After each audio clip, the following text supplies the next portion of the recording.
What's up, my digital circus?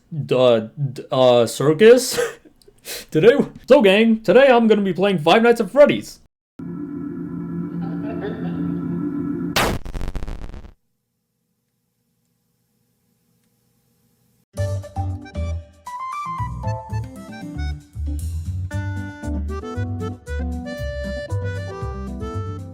I birthed this Caine model from scratch, even though I know that there are probably better Caine models out there that I could just download that other people made. And even though those are 100 times better and it would be way easier to do that, I like to torture myself. Making characters from scratch is just a really fun process to me, and I like it, so I do it. So besides showcasing this model, I also kind of wanted to talk about what makes Caine as a character so expressive, because even though he lacks the face parts, he still manages to capture so many expressions. I'll also teach like the thought process that I have while animating this Caine model, and just like animating in general. So since Caine is a character that lacks face, how do you get a character like this to basically show emotion? Since Caine lacks so many face stuff, he's basically a character that's carried by two things: exaggeration and shape language. I feel like a teacher.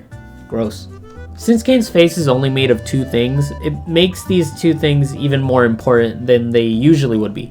By the way, you don't really need to have any prior knowledge to Blender or even really animation, I guess, in general, because this is kind of the fundamentals. It applies to 2D and 3D and whatever else. When I animate Caine's eyes, I usually try not to be afraid of like just stretching them and making them extremely over exaggerated. Which is why, like, specifically in this frame, you got thing 1 and thing 2 over here. You got this big old chud and then this little guy over here.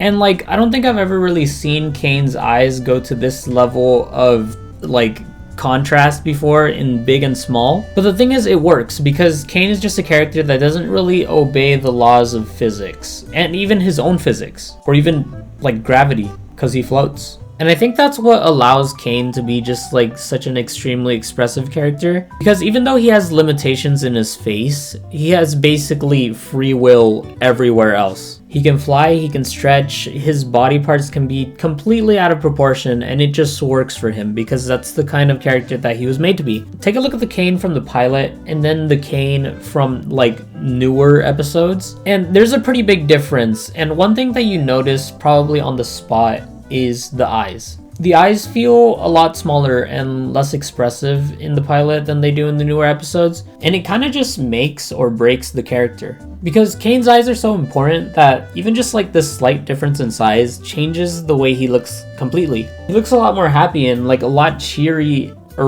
because of his peepers in the newer episodes. I mean, like they always say, the biggest eyeballs see the big, I don't know. What are you talking about? Your microphone is so loud. Stop it.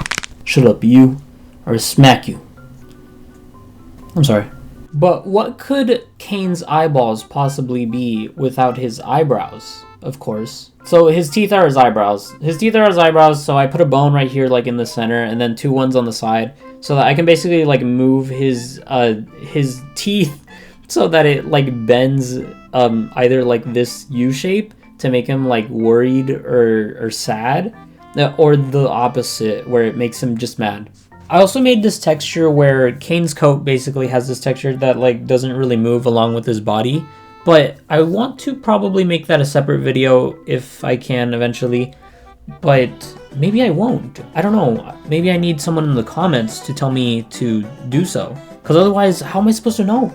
How am I supposed to know anything if people don't comment, you know? Another little quirk is I also made Caine's coattail a little more exaggerated, a little longer and twirlier. I feel like it makes him look more mystical and silly. When I was making this model, I didn't exactly use references of like the original 3D Caine from the Digital Circus. Instead, I used this 2D Caine from like the outro of the Amazing Digital Circus, where it, like, this is usually where he shows up. I'm sure he shows up. But yeah, these are the references that I use because 1, I really like this version of Caine, and 2, I feel like it's funner to make something 2D into 3D rather than just make something 3D again, if that makes sense.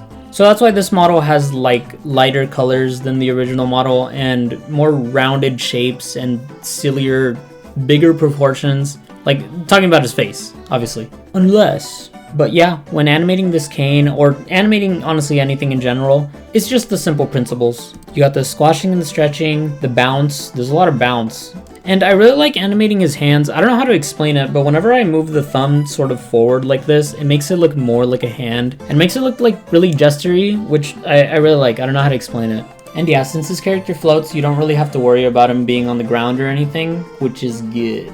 Alright, that's pretty much all I have to say about this Caine model, so now time to destroy it. For today's destruction method, stretch. Hey, what you doing there, pal? No, no,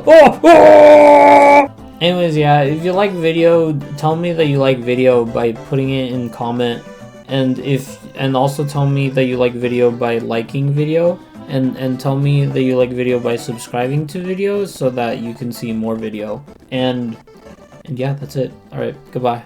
Bye. I'm withered. My name is Withered Freddy. My name is Withered Freddy. And I am Withered Freddy. Right?